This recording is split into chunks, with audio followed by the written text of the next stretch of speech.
Assalamualaikum warahmatullahi wabarakatuh. Dalam agama Samawi, terutama Islam, Nabi Sulaiman dikenal sebagai nabi yang soleh. Beliau diberikan sejumlah karunia serta mukjizat oleh Allah Subhanahu wa Ta'ala. Salah satunya dapat berbicara dengan hewan maupun makhluk-makhluk astral.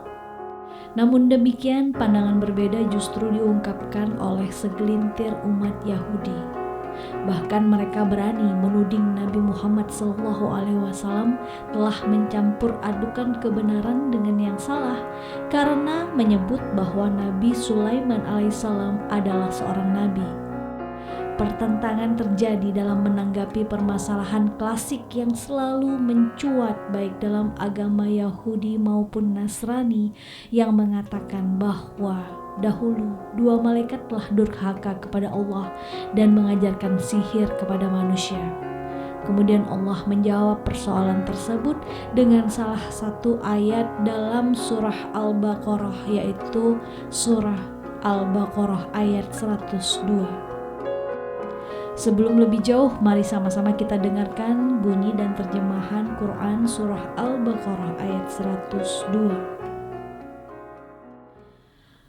Bismillahirrahmanirrahim.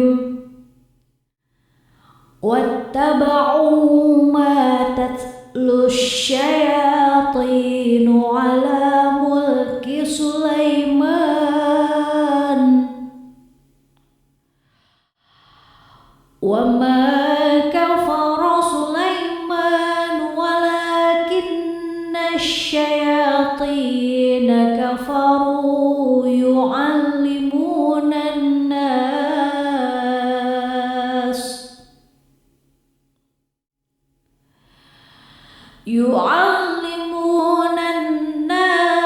as-sihra wa ma unzila 'alal malakaini bi Babila Harut wa Marut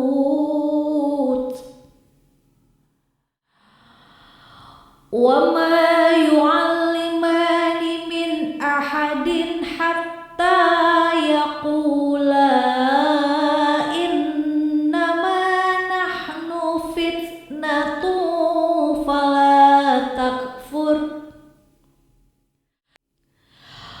fayata'allamuna minhuma ma yufarriquna bihi bainal mar'i wa zawjihi wa ma hum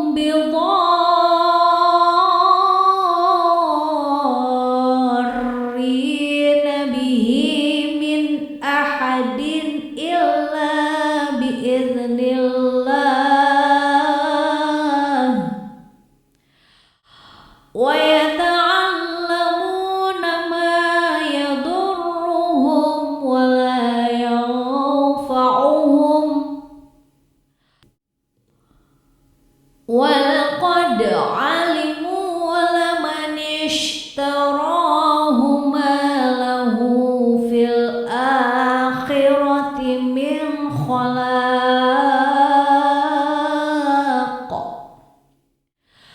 wa labi'sa ma syarau bihi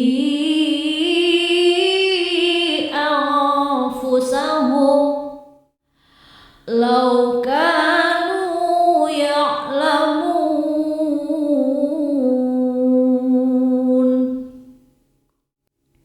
Dengan menyebut nama Allah yang Maha Pengasih lagi Maha Penyayang.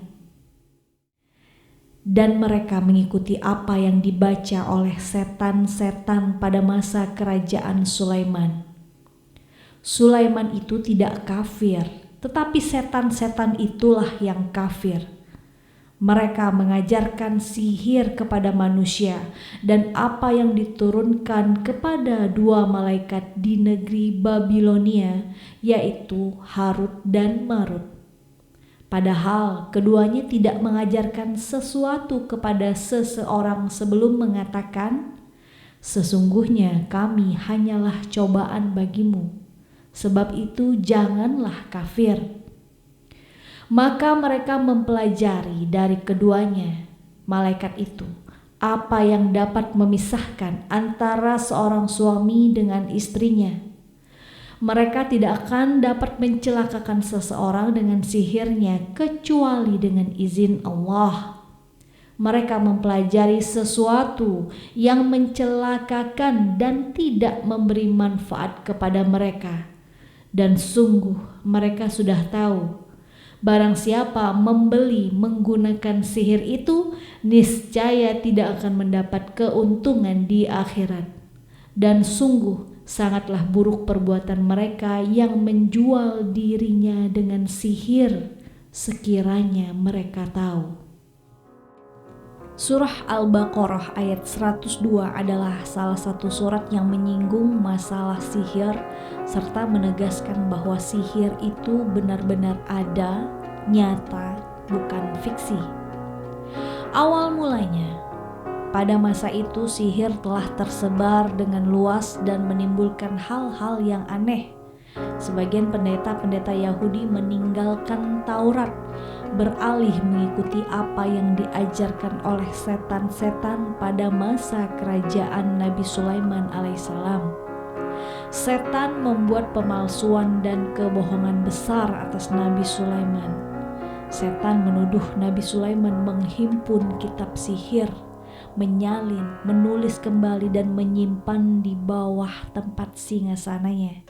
Padahal yang sebenarnya setan sendirilah yang menulis kitab sihir tersebut dengan mencatut nama Asif bin Bakhoria, sekretaris Nabi Sulaiman, sebagai penulisnya. Kemudian setan menyembunyikan buku tersebut di bawah tempat singgasana Nabi Sulaiman tanpa disadari oleh sang nabi. Setelah Nabi Sulaiman wafat, setan mengeluarkan kitab tersebut kemudian menyiarkannya kepada manusia dengan menyebutkan bahwa inilah ilmu Sulaiman, raja kalian semua. Fitnah dan celaan terhadap Nabi Sulaiman semakin luas dan keadaan ini sampai hingga diutusnya Nabi Muhammad SAW. Sedangkan Ibnu Katsir dalam tafsirnya menyebutkan bahwa setan-setan sering naik ke langit untuk mencuri dengar. Lalu mereka mencuri sebagian dari perkataan para malaikat tentang apa yang akan terjadi di bumi, menyangkut tentang kematian, hal gaib atau suatu kejadian. Kemudian setan-setan itu menyampaikan hal tersebut kepada tukang-tukang tenun, juru ramal. Selanjutnya juru ramal itu menceritakan kembali kepada manusia hal tersebut. Dan ternyata kejadiannya yang mereka jumpai persis sama seperti apa yang dikatakan oleh para tukang tenung itu. Setelah itu juru ramal percaya kepada setan-setan. Maka setan-setan mulai berdusta kepada mereka dan memasukkan hal-hal lain ke dalam berita yang dibawanya. Mereka bahkan menambahkan 70 kalimat pada setiap kalimatnya. Lalu orang-orang mencatat omongan itu ke dalam buku-buku hingga tersiarlah di kalangan Bani Israel bahwa jin mengetahui hal gaib. Kemudian Nabi Sulaiman alaihissalam mengirimkan utusannya kepada semua orang untuk menyita buku-buku itu. Setelah terkumpul, semua buku dimasukkan ke dalam peti, lalu peti itu dikuburkannya di bawah kursi singgasananya. Tidak ada setan satupun yang berani mendekat ke kursi tersebut, melainkan pasti terbakar. Nabi Sulaiman berkata, "Tidak sekali-kali aku mendengar seseorang mengatakan bahwa setan-setan itu mengetahui hal gaib, melainkan aku pasti menebas batang lehernya sebagai hukuman." Setelah Nabi Sulaiman meninggal dunia dan semua ulama yang mengetahui perihal Nabi Sulaiman telah tiada, mereka lalu diganti oleh generasi sesudahnya. Maka datanglah setan dalam bentuk seorang manusia. Setan itu mendatangi segolongan kaum Bani Israel dan berkata kepada mereka, Maukah kalian aku tunjukkan kepada sesuatu perbendaharaan yang tidak akan habis kalian makan untuk selama-lamanya? Tipu daya setan. Mereka menjawab, tentu saja kami mau. Setan berkata, galilah tanah di bawah kursi singgasana Raja Sulaiman. Setan pergi bersama mereka dan memperlihatkan tempat tersebut kepada mereka, sedangkan ia sendiri berdiri di salah satu tempat yang agak jauh dari tempat tersebut karena takut terbakar. Mereka berkata, mendekatlah ke sini. Setan menjawab, tidak, aku hanya di sini saja dekat dengan kalian. Tetapi jika kalian tidak menemukannya, kalian boleh membunuhku. Kemudian Bani Israel itu menggali tempat tersebut dan akhirnya mereka menjumpai kitab-kitab itu. Ketika mereka mengeluarkannya, setan berkata kepada mereka, sesungguhnya Sulaiman dapat menguasai dan mengatur manusia, setan-setan dan burung-burung hanyalah melalui ilmu sihir ini. Setelah itu setan terbang dan pergi. Sejak saat itu tersiarlah di kalangan manusia bahwa Nabi Sulaiman adalah ahli sihir, dan orang-orang Bani Israel mengambil kitab-kitab itu. Dalam surah Al-Baqarah ayat 102, Allah mengutus 2 malaikat untuk mengajarkan ilmu-ilmu sihir kepada manusia agar mereka dapat melawan para ahli sihir yang mengaku sebagai nabi pendusta pada zaman itu. Hal inilah yang menjadi tujuan mengapa kedua malaikat tersebut diturunkan ke dunia. Pemahaman tentang perbedaan antara ilmu sihir dengan mukjizat ini bergantung kepada pengetahuan akan akibat mukjizat dan hakikat dari sihir. Pada zaman dahulu ada banyak orang yang tidak tahu hakikat sihir. Tentunya hal ini akan menyebabkan mereka tidak bisa mengetahui ini hakikat atau mukjizat. Sehingga Allah Subhanahu wa Ta'ala mengutus kedua malaikat tersebut dengan tujuan untuk menerangkan hakikat sihir, yaitu malaikat Harut dan Marut. Dan di zaman Rasulullah Shallallahu Alaihi Wasallam, berawal dari perkataan para pendeta Yahudi yang mengatakan bahwa Sulaiman bin Daud itu bukanlah nabi.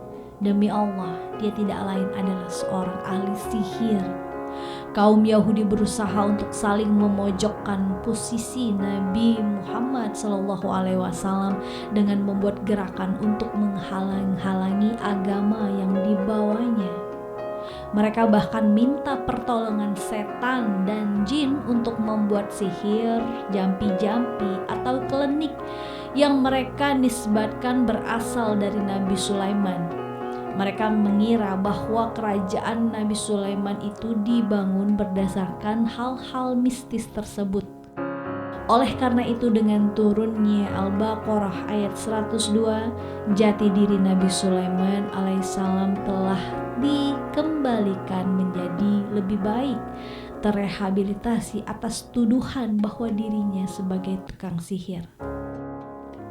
Imam As-Suyuti dalam kitab Asbabun Nuzul menjabarkan sebuah hadis mengenai kisah ini, bahwa diriwayatkan oleh Ibnu Jarir dari Syahir bin Hausab berkata, orang-orang Yahudi berkata, lihatlah Muhammad yang mencampur adukan antara yang benar dan yang salah, yakni dengan menyebutkan Sulaiman termasuk dari para nabi, padahal Sulaiman adalah seorang penyihir yang dapat mengendarai angin. Lalu Allah Subhanahu wa Ta'ala menurunkan Quran surah Al-Baqarah 102. Dalam riwayat lain, sebab diturunkannya ayat tersebut juga datang dari riwayat Ibnu Abi Hatim dari Abul Aliyah, bahwasanya orang-orang Yahudi bertanya kepada Nabi Muhammad tentang perkara yang ada di dalam kitab Taurat. Mereka tidak mengajukan pertanyaan kepada Nabi, kecuali Allah langsung menurunkan kepada Nabi jawaban dari apa yang mereka tanyakan.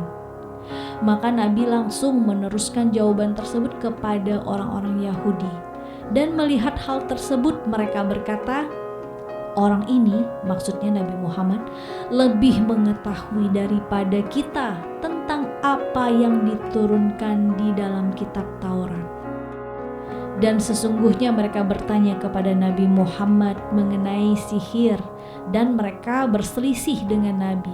Ketika itu mereka beranggapan bahwa ayat tersebut merupakan bantahan terhadap mereka, padahal memang seperti itulah kebenarannya. Maka dari itu Allah menurunkan Quran surah Al-Baqarah 102. Ayat ini jelas menyatakan bahwa tugas dari kedua malaikat yang diturunkan ke dunia kala itu ialah untuk membawa pengetahuan tentang ilmu sihir, kemudian mengajarkannya kepada manusia yang manfaatnya mampu untuk membuat manusia itu saling cerai-berai. Sehingga adanya cerita yang mengatakan bahwa Harut Marut ialah malaikat yang memberontak sangat tidak berdasar. Karena malaikat tidak punya hawa nafsu, sedangkan manusia dikaruniai syahwat dan nafsu serta pengetahuan di mana malaikat tidak memilikinya. Malaikat hanya patuh dan tunduk kepada perintah Allah Subhanahu wa taala. Maka manusia dapat memiliki derajat yang lebih tinggi dibandingkan dengan malaikat. Kelebihan ini dibuktikan dengan adanya kenyataan bahwa malaikat diperintah untuk bersujud kepada manusia. Kebatilan yang mereka lakukan ini ditujukan untuk mengelabui kaum muslimin, hingga ada sebagian mereka yang percaya dan menolak tuduhan yang mengkafirkan mereka. Al-Quran menyampaikan cerita ini supaya dijadikan peringatan bagi umat Islam.